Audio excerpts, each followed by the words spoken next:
I love watching the Andy Griffith Show. I remember one of the episodes on Andy Griffith. There was a criminal that had gotten loose. Uh, the state police had called in, and they felt like Andy didn't know what he was doing. The criminal got in a boat and started paddling out into a lake. And the state police were going to try to shoot the man. And Andy said, "No, no, no, don't do that. Just be still and wait." And they think, "Well, you're crazy. We need to shoot him or he's going to get away." And he said, "Oh, no, he's not. Just stay right where you are. Just be still and wait." And it wasn't very long, and they noticed that the boat started sinking, and the man frantically paddled back to shore right where Andy and the state police officer were waiting. You see, Andy knew that there was a hole in that boat and that all they had to do was just be still and wait, and the man would come right back to them. I enjoy Andy Griffith. Well, my name is Richard Coleman, and I'm the pastor at Shepherd Church of the Nazarene in Lexington, South Carolina, and it's great to spend just a few moments with you today. I've been looking at the Israelites as they were slaves in Egypt, and now God has rescued them from slavery. They are on their way to the promised land. And as they're moving out of the promised land, they find themselves coming up on the Red Sea. Lots of water, and they need to be able to cross that. But the problem is, they look behind them and they see Pharaoh's army coming after them. And they're thinking, "Oh no, we're getting ready to die." And then they start complaining to Moses. And they're saying, "Oh, you brought us here. You did this to us. You should have just left us in Egypt. We were a lot happier just being slaves."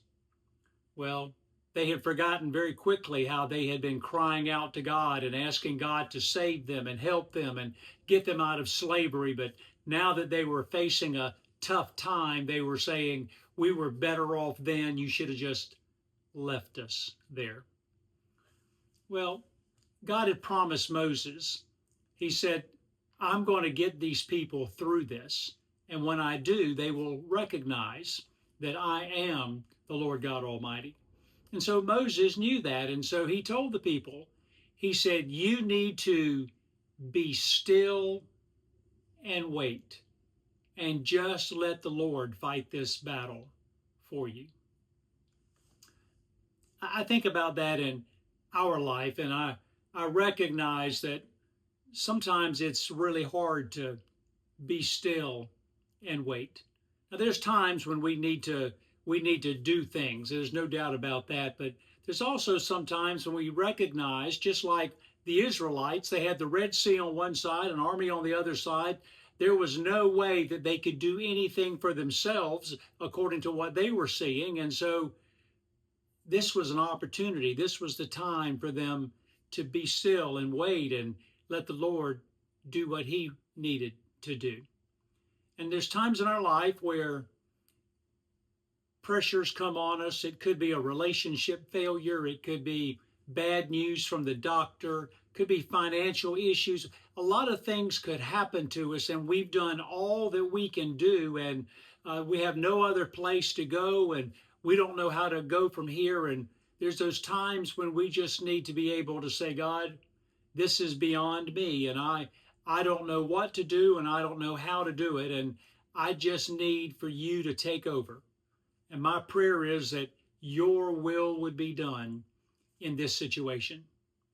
And you know, the thing about praying the prayer about your will being done is oftentimes God doesn't work it out the way we think that it ought to be worked out.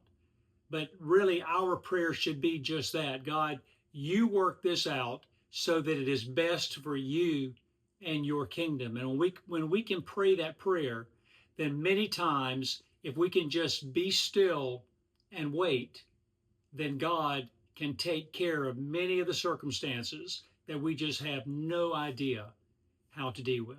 So that's my encouragement for you this week, is to be still and wait during those difficult times and just trust God, because He does have a plan for your life.